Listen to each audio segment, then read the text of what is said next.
Hi everybody, Dan Ullman here with the DRF.com Formulator Race of the Day for Sunday, August the 20th. Let's take a look at the field for the third jewel in the Canadian Triple Crown. It is the Breeders' Stakes. $400,000 is the purse. We are going a mile and a half on the turf. It is a big field. It is a fun race. Head on over to the Race of the Day event page on DRF.com.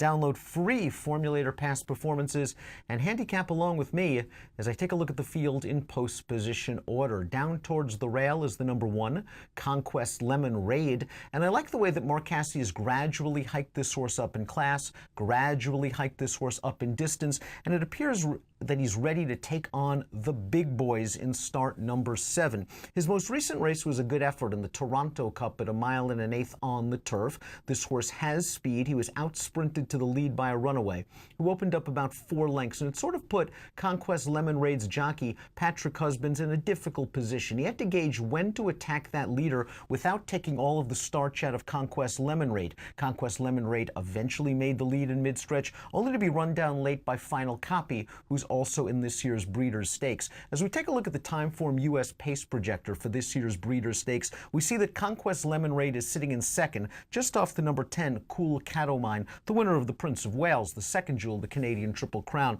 I think that Conquest Lemon Raid should be aggressively ridden by Joe Bravo. He's just a phenomenal rider. I think he's supposed to make the lead from the inside post with Conquest Lemon Raid, try to back down these fractions, and then sprint on home. He gets stamina from his sire, Belmont Stakes winner Lemon Drop Kid, and I think Conquest Lemon Raid is not only a strong pace player, as the pace projector indicates, but a major contender in this race. The number 2 is Channel Maker. This is your morning line favorite at 5-2 for trainer Bill Mott. Channel Maker is still eligible for a non-winners of 2 life race, but he had difficult trips in his 2 most recent races on synthetic. The Grade 3 Marine, a race in which he was 5 wide on the far turn and finished second to a very good horse in Super Tappet, and last time out in the Queen's Plate, where he had a similar trip, 4-5 wide on the turn before flattening out. I did not like that he failed to change leads in the stretch of the Queen's Plate, and I do wonder, even with this pedigree, maybe a mile and a half is a little bit far. We've seen Bid flattened in his last 2 races. I'm not sure I want to take this horse at a short price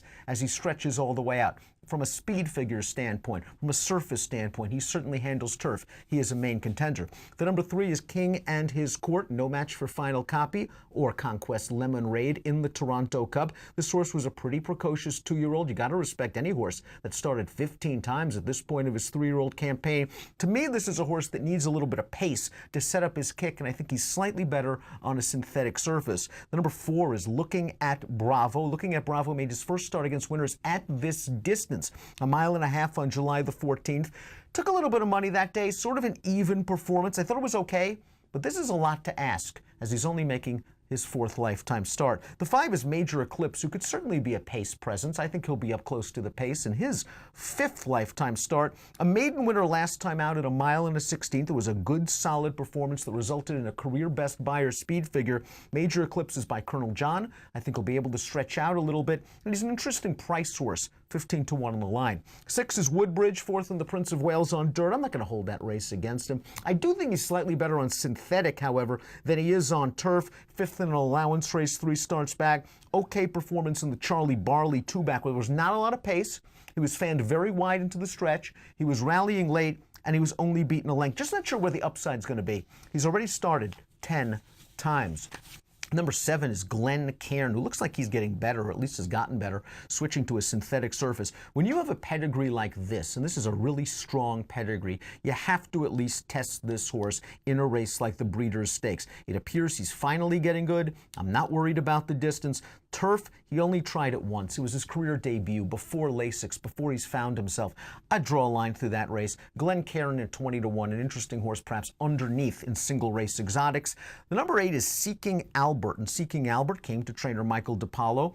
Won last time out. Perhaps most importantly, he's won at a mile and a half on the turf, and we've got a positive formulator fact. It's limited data, but it's a good formulator fact for a 10-1 morning line shot. Past 2 years, 3-year-old last out winners on turf. This barn's winning 50% with over a $5 return on investment. Seeking Albert is getting a class quiz. It's a big hike in class, but the fact that he has already handled a mile and a half on the turf, That's a big positive for this horse. The 9 is Final Copy, just a logical contender. Ever since Roger Attfield got him up to Canada, ever since Roger Attfield put Lasix on this horse, he's just been a new animal. And he's been rallying strongly in the lane. He handled Conquest Lemon Raid last time out. He's tactical. It's not like he is a one-run closer. I think that he can adapt to whatever pace scenario is thrown at him. Final Copy, a very logical horse. Second choice on the morning line at 3-1. For me, a must-use in any sort of exotic wagers. And then you've got the 10, Cool Catamine. Final Copy improved with Lasix. Cool Catamine has improved with the addition of blinkers, winning his last 2 starts, a maiden race and then handling the Prince of Wales on dirt. Going to be asking a lot of him now. He's going to have to break from this outside post. Going to have to go a mile and a half. Going to have to try turf for the first time. His sire Spring at Last won on the turf. He connects with 11% with his first-time turf runners. A little bit of turf in this pedigree, but it's not this all-encompassing turf pedigree. Cool Catamine, though, at 6-1 on the morning line, considering his credentials and the form he's in since blinkers have been added, a very logical horse. Let's take a look where I'm going here in the Breeders' Stakes.